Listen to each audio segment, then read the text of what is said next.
and listen to my story about a man named Jed. A poor mountaineer barely kept his family fed. And then one day he was shooting at some food, and up to the ground come a bubbling crude.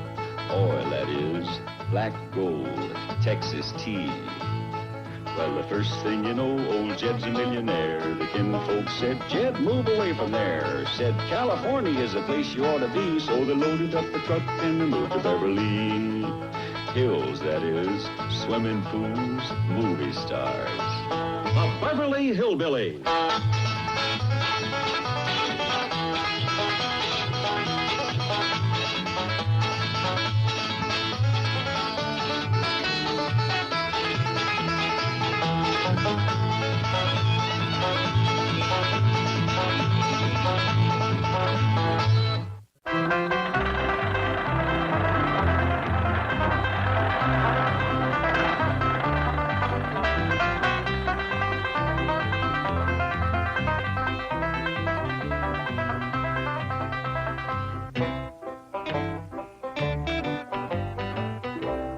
Granny, Shorty and Alverna on the way to Las Vegas. With Alverna driving and Shorty asleep in the back seat. If that flivver holds up, they ought to be husband and wife by nightfall. As a general rule, men is terrible matchmakers. But it looks like you two has done it. How about us having a glass of your cider to toast a happy couple? Good idea.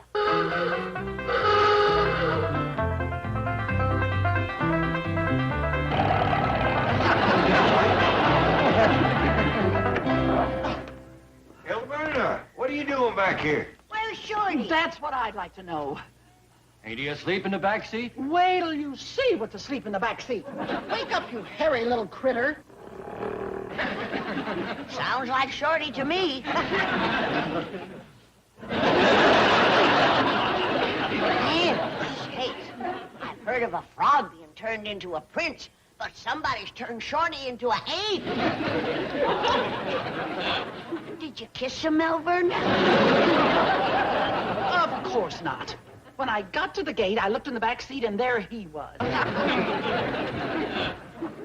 anybody seen Cousin Bessie? Right here in Shorty's car. Well, what happened to Shorty? I know what's gonna happen to him when I get my hands on him. Now, Alverna, calm down. He'll show up. Yeah, come on in the house and have a glass of cider. Oh, I know what happened to Shorty. He left with that big, tall girl that works down Mr. Drysdale's bank. You left with her? Yes, sir. They drove off together in Miss Jane's car. And yonder they come back. You take your ape and skedaddle in the house. I'll deal with Shorty. Yes, sir.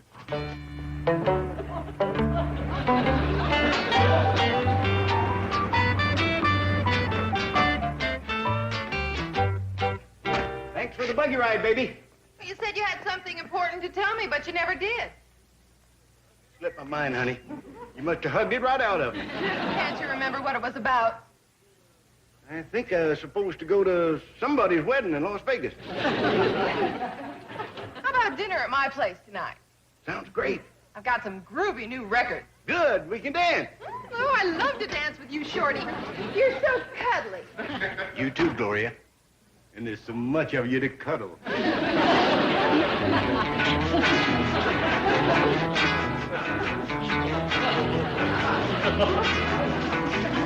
Oh, I'd better be getting back to the bank. Mr. Drysdale will have my neck. Okay, but save the rest for me. See you later. I'm sorry you missed the wedding in Las Vegas. And you see one, you've seen them all.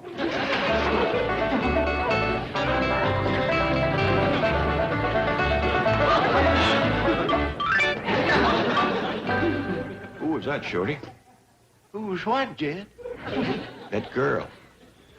Oh, that was my sister. Shorty, I know your family, and you ain't got no sister. Do you know my cousins? Not all of them. That's one of the ones you don't know. What about Alverna Bradshaw? Who? The woman you asked to come out here and get married. That must be the wedding I missed. You ain't missed it yet. She's in there waiting for you. She's got plenty of witnesses that heard you say the two of you ought to get married. Still say we ought to get married, but maybe not to one another. Shorty Kellums, where did you come from? Alverna, If you don't know that, you ain't ready to get married. You know what I mean. What happened to you? Well, something big come along, Elbert. Yeah, and I had to grab it. An opportunity? You could say that. Does it look promising? Yeah. No. Well, what we mean is, yeah, it looks promising, and no, it ain't gonna work out. It ain't yet? Not a chance. Now, there ain't nothing standing in the way of you and Elverna driving to Las Vegas and getting married. Oh, wonderful. A lot of happiness to you both, and call us after the honeymoon. We will. Bye. Bye. Come along, darling. Wait a minute, Elverna. I ain't ready yet. What do you mean? There's several things that need washing first. I'll do them for you. Well, you can't. There's my unmentionables. Don't be silly. We're getting married, aren't we? Aren't we? Oh, yeah. Quick as I has my bachelor party. Bachelor party? Well, yeah, darling. Every feller's entitled to a bachelor party before he gets married. And somebody's giving you one? Oh, yeah. Plans is all made. How come you didn't mention it before? I didn't think of it. Remember. When's it gonna be? Tonight. Where? Gloria's place. Where? Gloria's place. Beautiful. Just glorious. Who's giving it for you? You know, what's his name? Ain't you folks gone to get married yet? Oh, we can't go till tomorrow, Granny. Somebody's giving Shorty a bachelor party tonight. Sounds like Mr. Drysdale. That too it is. He's always throwing parties for Shorty. He's at it again, Granny. Having a big one tonight. I'm duty-bound to go, him being such a good friend of Jed. See you later. I don't know if I like the idea of him going to a bachelor party tonight. Well, look at it this way, Elverna. It's the last fun he's ever gonna have.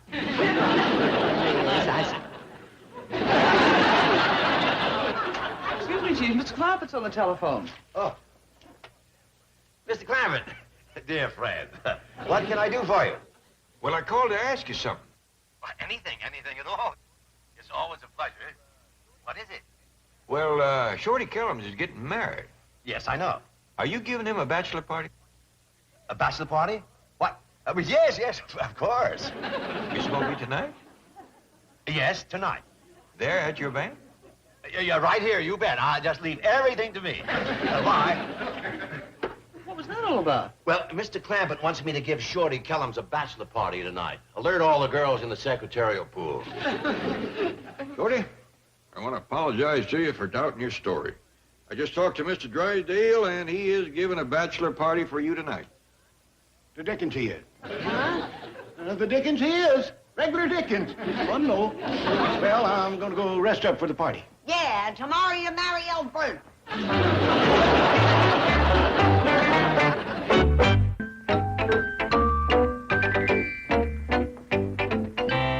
Well, here they are, Chief. Cream in the secretarial pool. Oh, yes. Fine. Now, girls, tonight I'm giving a bachelor party for a friend of a very important depositor. So I expect each of you to participate. Oh, you're new. Yes, sir. This is my first date. And what is your name? Jean Bell. Welcome aboard, Miss Bell. Thank you. Now, girls, as I was saying, tonight is the party. So all plan on working late. Do we get paid extra? Oh, you are new. Now, I don't want just another bachelor party. That's why I'm offering a bonus to any employee who comes up with a novel idea, something with a flair, something fresh and provocative. We don't get paid for working tonight? Of course not. You work as I order you to. Right, girls? Oh, right. I thought slavery had been abolished. Oh, that is very funny. That's also an excellent idea for the bachelor party. We'll have an Oriental slave auction. Oh, goody. I get the bonus. Miss Hathaway, we'll transform my office into a Moorish tent. Now arrange for the proper furnishing and costumes for the beautiful slave girls and harem girls. Chief, I should like to go on record as saying I disapprove of this whole idea. Okay, you're on record. Big deal. However, I do approve of the bonus for a needy employee. How much are you going to pay? Well, let's make it $100. Oh, that's very generous. Well, I think it's a great idea for a bachelor party. Oh, Shorty will have a ball buying all those beautiful slave girls.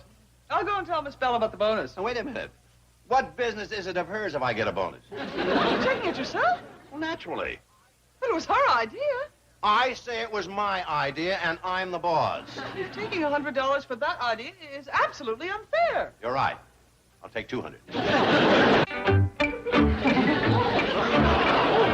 What are you doing, Sharon? Oh, hi there, fella. How are you? Oh, here you are, Fairchild. Don't be scared, Miss Heller. He's just looking for his lunch. Tell him I ain't it. Come on, boy. Granny, would you? Oh, howdy, Miss Bradshaw. Hello, Jethro.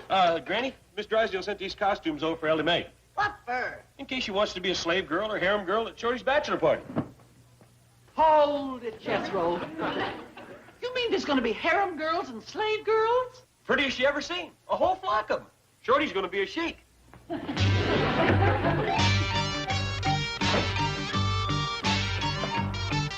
Land sakes, Alverna, what is them? Them is just what they look like. Oh, is that all that them harem girls wears? There's something else in there. Look at this. You can see right through it. So can Shorty. What'd you say I was supposed to be, Jethro? A sheik. I don't want to be a sheik. What does a sheik have to do? He just lounges around on a bunch of pillows with a whole flock of pretty girls. I'm a sheik. Oh, yeah, Shorty, you're going to be king of the desert. Boy, you're going to have fun tonight. I better get me some more rest. What time's the party supposed to commence? 8 o'clock. Miss Drysdale said it might last all night. Doggone, I wish this is the North Pole. Up there, the nights are 3 months long.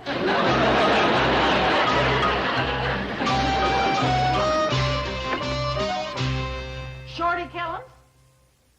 Yes, Mom?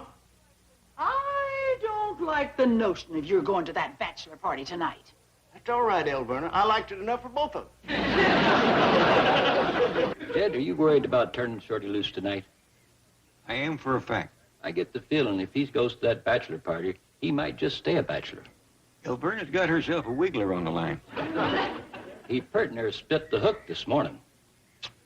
I think maybe we just better show up at that party. I think maybe you're right.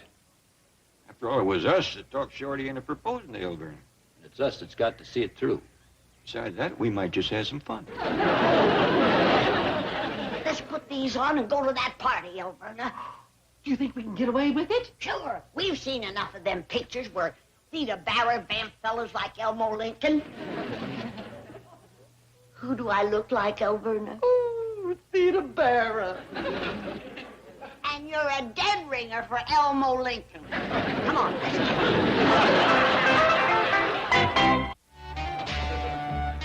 How do I look, Gloria? You look like the doorman at the Sahara Hotel. Watch it, harem girl. Don't insult the Grand Caliph. I'll have your head cut off. Too tall anyway. Sorry. And let's get rid of this feather fan. There. Now, I want you to take some pictures tonight, so Shorty will have a record of his bachelor party. Okay. Okay, grand, sublime, majestic one. You don't have to call me that. Just take the pictures. Chief, I just picked up Shorty Kellum. On your knees, dog of a dog. A lowly camel driver does not address the Grand Caliph as an equal. There's nobody here except Gloria. Prostrate yourself, you flea-ridden jackal, or I shall have you flayed alive and your miserable carcass dragged across the burning sand of the desert.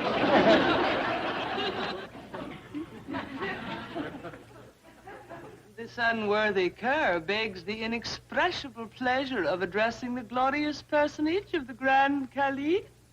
You may speak, daughter of a goat. May the radiance of 1,000 moons illuminate thine every footstep. I have the pleasure to announce the arrival of your illustrious guest from the city of the silver dollars, Abel Ben Kellums, known to all as Shorty the Sheep. Bid him enter.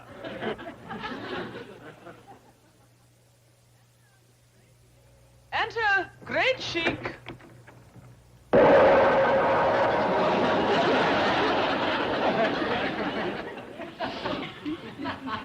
That sure clears a fellow's sinuses. Hi, Mr. Drysdale. And there's Gloria. Sorry I couldn't make it to your place tonight, honey, but we'll have fun right here. Be seated, mighty sheik. I shall summon for your pleasure the first of a dazzling array of jewels of the Orient to entertain you.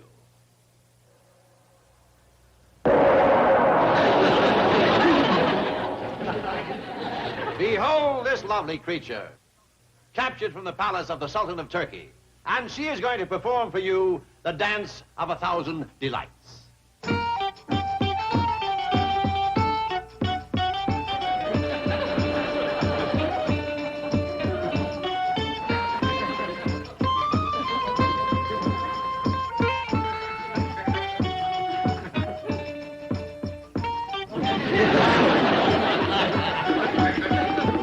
Shake a mean Ruby. We can get together later. Salam Effendi. Shorty, kill him.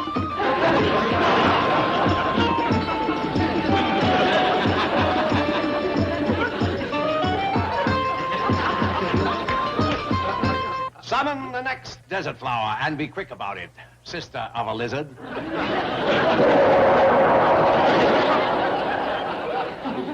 Could she blow a whistle or something? That thing's giving me a headache. Halava. Howdy. Candy of the East. Shorty of the West. Glad to meet you, Candy. That is a tasty, tempting confection. She is that. But where's all the slave girls you were going to sell? I shall have them brought in at once. The slave auction is about to begin, mighty sheik. Meanwhile, sample some of our desert delicacies. What's that? Nectar? No, I ain't even touched her. I can't buy them. They's my friends. Announcing the unexpected arrival of two imperial potentates, the Shaw of Clampetts and the Shad of Heller. Welcome, noble visitor. Pull up a couple of girls and sit down, fellas. Just in time for the slave auction. Fetch the captives at once, spawn of a vulture. Oh, yes, great ruler of the world. And may you awaken in the morning to find 1,000 precious stones in your gallbladder. One more crack and I'll have your ears pierced from the inside.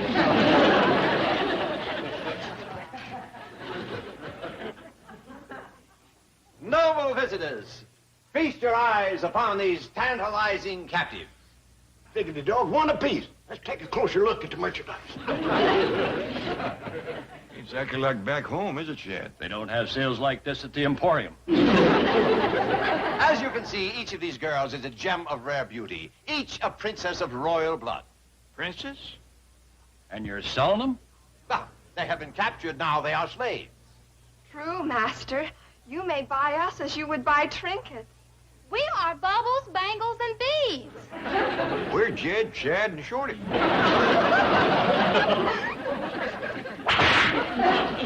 Who will start the bidding? Not me. Me neither. I'll take them all. I don't want to break up the set. Patience, great sheik. I have other rare treasures to dazzle the eyes, stun the senses.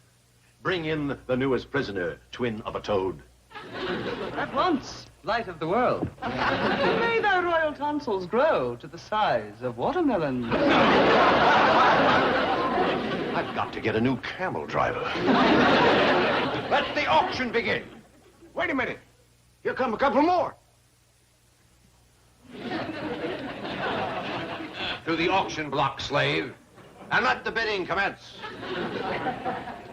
I'll bid on you, baby. I like 'em big. Each girl will now identify herself to her future master. I am the daughter of the Sultan. Men call me the Pearl of Persia. I'll take her. Put her in my harem. I am a princess in the court of the Moorish king. My name is Roha Chihar Habib, which means she who gets cheated out of bonus. Never mind the ad-libbing. You are banished to the cage, to the cage, to the cage. I am the daughter of the king of the Vikings. I'm called Ingrid the Good. Good. Honey, you're great. Put hair in my hair. Yeehaw! Look at all them girls. Jethro, get out of here. Okay, but if I can't buy one, I'm gonna steal one. On with the slave auction. Yeah, come on, Big Mama. Let's get a look at you. Hey, look at this, fellas. She really wants me. Who are you, honey? I am known as Elverna the Angry, and we're leaving right now to get married. Okay, Alverna, but we'll have to take her along on the honeymoon. We're chained together. Oh, boy, did I pick the wrong woman. Oh, I didn't do too good myself, Jethro. Goodbye, Shorty. Goodbye, Gloria. This could have been so beautiful. I know, darling.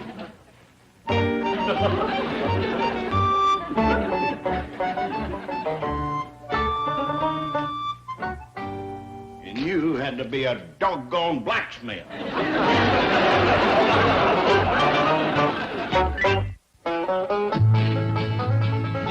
Hallmark Channel original movie. Melissa Gilbert, Lindsay Wagner, Thicker Than Water. Premieres next Saturday at 9 on the Hallmark Channel. On the next Hallmark Channel mystery movie, when a death in prison and a corpse in the woods uncover organized crime, Leah Thompson is about to become crime's #1 mother. What are you looking at? An all-new Jane Doe, Till Death Do Us Part, premieres Friday night at 9 on Hallmark Channel. Shoes off. Y'all come back now. Here.